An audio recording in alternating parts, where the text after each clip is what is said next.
ഇതാണല്ലേ കുറച്ച് നാളായിട്ട് നമ്പീശം വെച്ചിട്ടുണ്ട് എന്ന് പറയണേന്ന് ട്രെൻഡ് അലക്സാണ്ടർ ആറിനോട് സാബി അലോൺസിനോട് ചോദിച്ചുള്ളൂ. കാരണം എന്താണെന്ന് വെച്ച് കഴിഞ്ഞാൽ രണ്ട് കളികളായിട്ട് ഇങ്ങനെ ആകെ 10 മിനിറ്റൊക്കെ കൊടുത്തിട്ടുണ്ടായിരുന്നല്ലോ. അപ്പോൾ ലിവർപൂൾ ഫാൻസൊക്കെ ഭയങ്കര ഓൺലൈൻ ട്രോളൊക്കെ ആയിരുന്നു. ഇവിടെ നീ സ്റ്റാർട്ടർ ആയിരുന്നില്ലേ, ഇവിടെ നീ ലെജൻഡ് ആയിരുന്നില്ലേ, എന്തിനാ അവിടെ പോയിട്ട് 10 മിനിറ്റ് കളിക്കാൻ നിൽക്കണമെന്ന് പറഞ്ഞിട്ട്. പക്ഷെ ചാമ്പ്യൻസ് ലീഗിൽ സീസണിൽ ആദ്യത്തെ കളി തന്നെ സാബി അലോൺസോ ചാൻസ് കൊടുത്തു, വാ മോനെ പോയി തെളിയിക്കുക എന്ന് പറഞ്ഞിട്ട്. എന്നും പറഞ്ഞ് തിരിഞ്ഞ് നോക്കിയില്ല, അപ്പോഴേക്കും 4-ാമത്തെ മിനിറ്റിൽ ഇഞ്ചുറി. കഷ്ടം തന്നെ അണ്ണ, പറഞ്ഞിട്ട് കാര്യമില്ല. അത് കഴിഞ്ഞിട്ട് കർവ്വാൽ ഇറങ്ങി. പക്ഷെ കർവ്വാൽ ഇറങ്ങിയപ്പോൾ ഉള്ള കാര്യം എന്താണെന്ന് വെച്ച് കഴിഞ്ഞാൽ, കർവ്വാൽ കഴിഞ്ഞ സീസൺ അതിന് മുന്നത്തെ സീസൺ ബാലൻഡിയോർ വോട്ടിങ്ങിൽ 5-ാം സ്ഥാനത്ത് വന്നൊരു പ്ലെയറാണ്, അതും ഡിഫൻഡർ കളിച്ചിട്ട്. അപ്പോൾ അത്രയും ബെസ്റ്റ് ഒരു പ്ലെയറിനെ ട്രെൻഡ് അലക്സാണ്ടർ ആർണോൾഡ് എന്ന് പറഞ്ഞാൽ ഇപ്പോൾ ഒരു ഡിവൈസീവ് ടോപ്പിക്കാണ്. അയാളൊരു കിടിലൻ പ്ലെയർ ആണോ അല്ലേ എന്നുള്ളത്. ബേസിക്കലി എൻ്റെ ഒരു മൈൻഡിൽ ആളൊരു നല്ല പ്ലെയറാണ്, നല്ല പ്ലെയർ, അത്രേ ഉള്ളൂ. അതിൻ്റെ മുകളിലേക്ക് എത്തിയിട്ടില്ല. കാരണം അറ്റാക്കിങ്ങും പാസിങ്ങും ഒക്കെ കിടിലാണ്. പക്ഷേ ഡിഫെൻഡ് ചെയ്യാൻ അറിയാത്ത ഡിഫൻഡർ എന്ന് പറഞ്ഞു കഴിഞ്ഞാൽ അത് ഭയങ്കര ഒരു പ്രശ്നമായിട്ടുള്ള ഏരിയ ആണ്. നമുക്ക് അതിനൊക്കെ പിന്നിലേക്ക് വരാം, നമ്മൾ മാച്ച് അനാലിസിലേക്കാണ് പോകുന്നത്. അപ്പോൾ മധ്യയുക്തമായി കിനാശേരി സ്വപ്നം കണ്ട ഗാന്ധിജിയെ പോലെ സാബി അലോൺസോ സ്വപ്നം കണ്ട മിഡ്ഫീൽഡ് എന്ന് പറയുന്നത് ഇന്നത്തെ കളി ഡയറക്ടേഴ്സിനും എല്ലാവർക്കും ഒരു മെസ്സേജ് ആയിരുന്നു. ഇതൊരു ബോക്സ് മിഡ്ഫീൽഡ് ആയിരുന്നു. ബോക്സ് മിഡ്ഫീൽഡ് എന്ന് പറഞ്ഞു കഴിഞ്ഞാൽ ബാക്കിൽ ഹോൾഡിംഗ് പൊസിഷനിൽ 2 പേര് കളിക്കുന്നുണ്ട്. ഷോമേനി കളിക്കുന്നുണ്ട്, ഫെഡറിക്കോ വാൽവർദെ കളിക്കുന്നുണ്ട്. വിങ് പൊസിഷനിൽ മിഡ്ഫീൽഡേഴ്സാണ് കളിക്കുന്നത്. അർദ്ധഗുളർ പ്ലേ മേക്കിംഗ് പൊസിഷനിൽ കളിക്കണമായിരുന്നു, മസ്റ്റുണ്ടോനെ ഈ വിങ്ങും. പക്ഷെ ഇവർ രണ്ടുപേരും ഇങ്ങനെ നടുക്കിലോട്ട് വന്നിട്ട് ഒരു ബോക്സ് മിഡ്ഫീൽഡും, ബാക്കി ഒരു സ്ട്രൈക്കർ കളിക്കുന്ന ആള്, പിന്നെ ഒരു വിങ്ങിൽ റോഡ്രിഗനായിട്ടുണ്ടായിരുന്നു. ഈ റോഡ്രിഗോ മുകളിൽ പോയിട്ട് സ്ട്രൈക്കർക്ക് സപ്പോർട്ട്, ഇങ്ങനെ ഒരു ബോക്സ് മിഡ്ഫീൽഡിലുള്ള 4-4-2 ആയിരുന്നു അവർ ഫീൽഡിൽ ഇറങ്ങിയ സമയത്ത് ഉണ്ടായിരുന്നത്. ഫോർമേഷനിൽ അങ്ങനെ ആയിരുന്നില്ലെങ്കിലും. അപ്പോൾ എന്താണെന്ന് വെച്ച് കഴിഞ്ഞാൽ ഇതിൽ പക്ഷെ ഇങ്ങനെ തന്നെ റയൽ മാഡ്രിഡിന് കളിക്കാൻ പറ്റില്ല. കാരണം എന്താണെന്ന് വെച്ച് കഴിഞ്ഞാൽ വിനീഷ്യസ് ജൂനിയർ ഉണ്ട്, ജൂഡ് ബെല്ലിംഗാം ഉണ്ട്, ഈ പറയുന്ന പ്ലേയേഴ്സൊക്കെ എന്ന് പറഞ്ഞു കഴിഞ്ഞാൽ അവിടെ സൂപ്പർ സ്റ്റാറുകളാണ്. റയൽ മാഡ്രിഡ് പോലൊരു ടീമിൽ എന്ന് പറഞ്ഞു കഴിഞ്ഞാൽ സ്റ്റാർട്ടിങ്ങിലും തീരുമാനിക്കപ്പെടുന്നത് പലപ്പോഴും കളിയുടെ ബേസിസിൽ മാത്രമല്ല, പൊളിറ്റിക്സിൻ്റെയും ഫൈനാൻസിൻ്റെയും ബേസിസിൽ കൂടിയാണ്. അത് റയൽ മാഡ്രിഡ് മാത്രമല്ല, എല്ലാ ബെസ്റ്റ് ക്ലബ്ബുകളിലുള്ള ഒരു കാര്യമാണ്.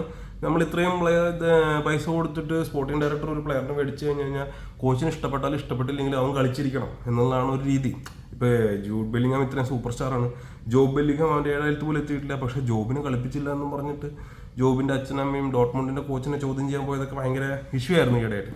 അതുകൊണ്ടേ അപ്പോൾ ഇതാണ് സംഭവം. പക്ഷെ എന്താണെന്ന് വെച്ച് കഴിഞ്ഞാൽ റോഡ്രിഗോയ്ക്ക് ഇതൊരു ചാൻസ് ആയിരുന്നു. റോഡ്രിഗോ ഇത് പറഞ്ഞ പോലെ ഇത്രയും നല്ലൊരു പ്ലെയർ എന്തിനാണ് അവിടെ ചാൻസ് കിട്ടാതിരിക്കുന്നത് എനിക്ക് ഇപ്പോഴും മനസ്സിലായില്ല. ഇപ്പം ഞാനാണ് വേറൊരു ടീമിൻ്റെ, ഇപ്പോൾ ഫോർ എക്സാമ്പിൾ ഞാനിപ്പോൾ ചെൽസിയുടെ സ്പോർട്ടിംഗ് ഡയറക്ടർ ആണെന്ന് വിചാരിക്കുക.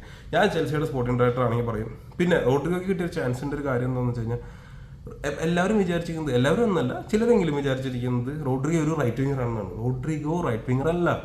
റോഡ്രിഗോ ഔട്ട് ഓഫ് പൊസിഷനിലാണ് റയൽ മാഡ്രിഡിൽ കളിച്ചുകൊണ്ടിരിക്കുന്നത്. റോഡ്രിഗോ വിങ് കളിപ്പിക്കുകയാണെങ്കിൽ അവന് ഇഷ്ടം ലെഫ്റ്റ് വിങ് കളിപ്പിക്കാനാണ്. ലെഫ്റ്റ് വിങ് അവന് ചാൻസേ കിട്ടില്ല. കാരണം അവിടെ വിനീഷ്യസ് ഉണ്ട്, എംബപ്പെ സ്ട്രൈക്കർ ആണെങ്കിലും ലെഫ്റ്റിലോട്ട് പോകുന്നൊരു പ്ലെയറാണ്. ഇനിയിപ്പോൾ ബെല്ലിംഗാം വന്നു കഴിഞ്ഞാൽ ബെല്ലിംഗാം തന്നെ ലെഫ്റ്റിലോട്ട് ഡ്രിഫ്റ്റായി പോകുന്നൊരു മിഡ്ഫീൽഡ് പ്ലെയറാണ്. അപ്പോൾ അവിടെ ഫുള്ള് ലെഫ്റ്റാണ്, അതുകൊണ്ട് ഇവനെ റൈറ്റ് കളിപ്പിക്കുന്നു, അത്രേ ഉള്ളൂ. അപ്പോൾ വിങ് കളിക്കുകയാണെങ്കിൽ എനിക്ക് ലെഫ്റ്റ് വിങ് കളിക്കാനാണ് ഇഷ്ടം. പക്ഷേ അവൻ്റെ ഏറ്റവും ബെസ്റ്റ് അല്ലെങ്കിൽ അവൻ്റെ ഏറ്റവും ഇഷ്ടമുള്ള പൊസിഷൻ എന്ന് പറയുന്നത് ഇന്ന് ഗ്യൂളർ കളിച്ച പ്ലേ മേക്കർ പൊസിഷനാണ്.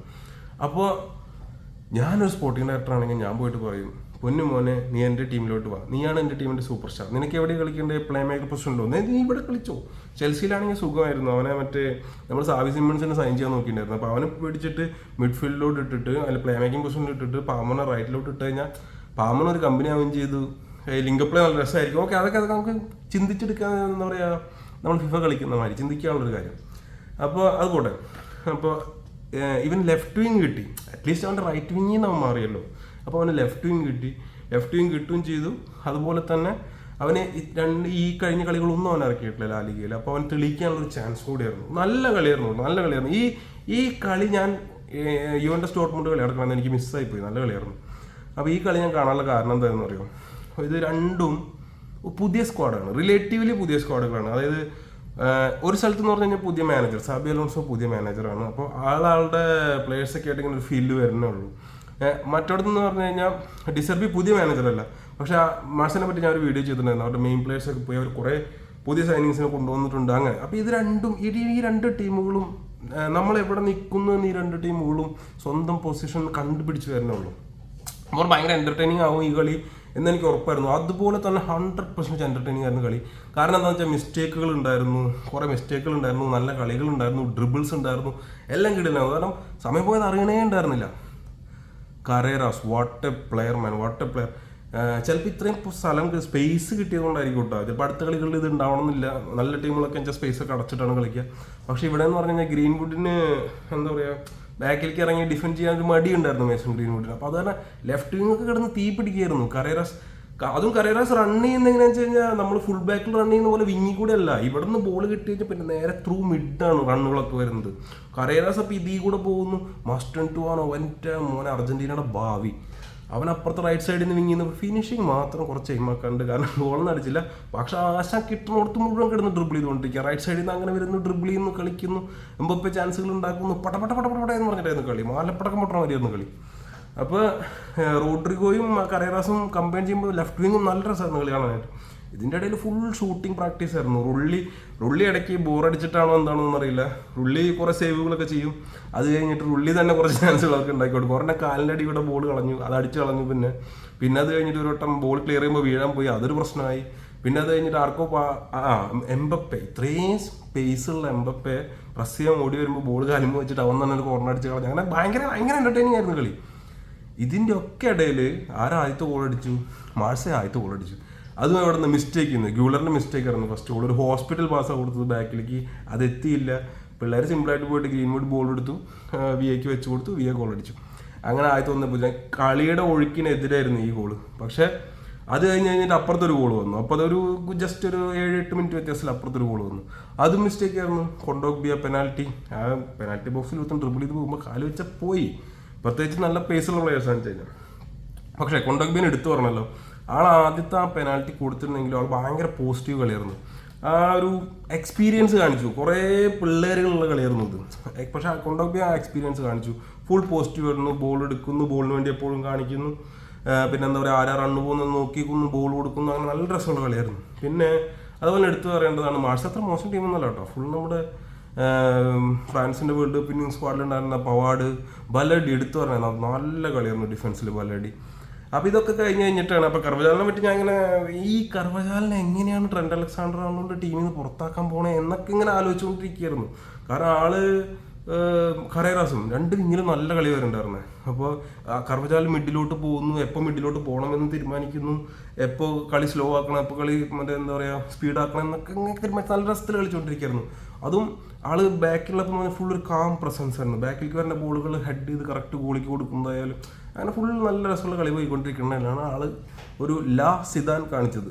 അതിൻ്റെ ആവശ്യം ഉണ്ടായിരുന്നെന്ന് വെച്ചാൽ റുള്ളി എന്താ പറഞ്ഞത് നമുക്കറിയാൻ പാടില്ല. അപ്പോൾ എന്തായാലും ആളത് ചെയ്തു കഴിഞ്ഞപ്പോൾ ബക്ക ഡിസർവിങ് റെഡായിരുന്നു. അതിനെങ്ങാണ്ട് നിൽക്കാൻ വെച്ചാൽ കുഴപ്പമില്ല. പക്ഷേ മൂവ്മെൻറ്റ് ടു ദ പ്ലെയർ ഉണ്ടെന്നുണ്ടെങ്കിൽ പിന്നെ പറഞ്ഞിട്ട് കാര്യമില്ല, അത് റെഡ് തന്നെയാണ്. അപ്പോൾ ഈ റെഡ് കിട്ടിയിട്ട് അപ്പോൾ ഞാൻ ആലോചിക്കായിരുന്നു, 6 ചാമ്പ്യൻസ് ലീഗ് ഫൈനൽ കളിച്ചിട്ടുണ്ട്, 6 ചാമ്പ്യൻസ് ലീഗ് എടുത്തിട്ടുണ്ട്. ഇത്രയും എക്സ്പീരിയൻസ് ഉള്ള പ്ലെയർ ഇമാരൊരു മണ്ടത്തരം കാണിക്കാൻ പാടില്ല എന്നുള്ളത്. അപ്പോൾ അതങ്ങനെ കിട്ടി കഴിഞ്ഞിട്ട് 1-1 ഇങ്ങനെ നിൽക്കുകയായിരുന്നു. അപ്പോൾ 1-1 നിൽക്കുമ്പോൾ ഇനി മാഡ്രിഡ് ആദ്യത്തെ കളി ഡ്രോ ആവും, മാക്സിമം പോയാൽ ഡ്രോ ആവും, ഇല്ലെങ്കിൽ തോൽക്കും എന്നൊക്കെ ഇങ്ങനെ പ്രതീക്ഷിച്ച് നിൽക്കുന്ന സമയത്ത് CJ ഗൺറൈലി ലാസ്റ്റ് ടൈമിലാണ് ഇറക്കിയത്. നല്ല പ്ലെയർ ആയിരുന്നു കേട്ടോ. ആദ്യം ഇറക്കായിരുന്നു തോന്നി, പക്ഷേ എന്തോ അവർ ഇറക്കിയില്ല.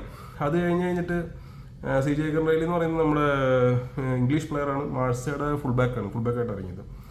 അപ്പോൾ അത് കഴിഞ്ഞിട്ടാണ് ഈ കളിയിലെ കോൺട്രവേഴ്സ്യൽ ഡിസിഷൻ വരുന്നത്. കോൺട്രവേഴ്സ്യൽ ഡിസിഷൻ വരുന്നതെന്ന് പറഞ്ഞു കഴിഞ്ഞാൽ അറിയാമല്ലോ, പെനാൽറ്റി കിട്ടി. എൻ്റെ ഒരു അഭിപ്രായത്തിൽ അത് പെനാൽറ്റി അല്ല.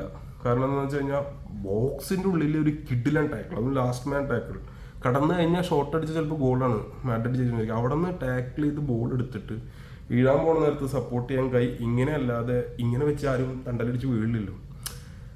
അപ്പോൾ അത് റെഫറി എങ്ങനെ കണ്ടു, ആരെങ്ങനെ കണ്ടു എന്നൊക്കെ ഉള്ളത് വേറൊരു ചർച്ചയിലേക്ക് പോകേണ്ട കാര്യങ്ങളാണ്. അപ്പോൾ നോക്കുന്നില്ല. അപ്പോൾ ഒരു കോൺട്രവേഴ്സ്യൽ ഡിസിഷൻ, അങ്ങനെ ആ കോൺട്രവേഴ്സ്യൽ ഡിസിഷനിൽ ഗോൾ അടിച്ചുകൊണ്ട് എംബപ്പെ റയൽ മാഡ്രിഡിന് വേണ്ടിയിട്ടുള്ള 50ാമത്തെ ഗോൾ കണ്ടെത്തിയിരിക്കുകയാണ് സുഹൃത്തുക്കളെ. സംഭവം കപ്പടിച്ചില്ലെങ്കിലും ഗോൾ അടിക്കുക ആ ഒരു കുറവില്ല. ഈ സീസൺ കപ്പടിക്കുമായിരിക്കും, പോട്ടെ. അപ്പോൾ അങ്ങനെ എംബപ്പയുടെ 50ാമത്തെ ഗോളോടുകൂടി ഈ കളി 2-1 റയൽ മാഡ്രിഡ് ജയിച്ചിരിക്കുകയാണ്. പക്ഷേ ഇതിൽ നല്ല കുറേ കാര്യങ്ങളുണ്ട്. സാബി അലോൺസോ മിഡ്ഫീൽഡർ ആയതുകൊണ്ട് മിഡ്ഫീൽഡ് ഗൂളർ, ഷോമേനി, വാൽവെർദെ, ഇനി കമാവിംഗ. എനിക്ക് ഭയങ്കര ഇഷ്ടമുള്ള പ്ലെയറാണ് കമാവിംഗ. ഈ റയലിൻ്റെ ബാക്കിയുള്ള പ്ലെയേഴ്സിനേക്കാളൊക്കെ ഒരു യൂട്ടിലിറ്റി പ്ലെയറായിട്ട് ഏത് പൊസിഷനും വേൾഡ് ക്ലാസ് ആയിട്ട് കളിക്കുന്ന പ്ലെയറാണ് കമാവിംഗ. ഇവരൊക്കെ വരാനുണ്ട്. അപ്പോൾ മിഡ്ഫീൽഡേഴ്സിനൊക്കെ ഒരു സുവർണ്ണ കാലമാണ്. മസ്റ്റ് ടു ആണ്. അവനൊരു ഭാവി പ്ലെയറാണ്, നല്ല കളിയായിരുന്നു. പക്ഷേ ഇതിനിടയിൽ പപ്പ പെരസിന് ഇന്റർവെല്ലിന് റഫറീനെ ഫോം ചെയ്തിട്ടില്ല, ഹാഫ് ടൈമിന് റഫറീനെ ഫോം വിളിച്ചതെന്നുള്ളതൊക്കെ നിങ്ങൾ കമൻറ്റ് ബോക്സിൽ തീരുമാനിക്കുക. എന്നാലും എന്താ പറയുക, പൊളിറ്റിക്സ് മാറ്റി നിർത്തിയാൽ അലോൺസോയ്ക്ക് റയൽ മാഡ്രിഡിനെ നല്ല പൊസിഷനിൽ എത്തിക്കാൻ പറ്റും. That's my take on this.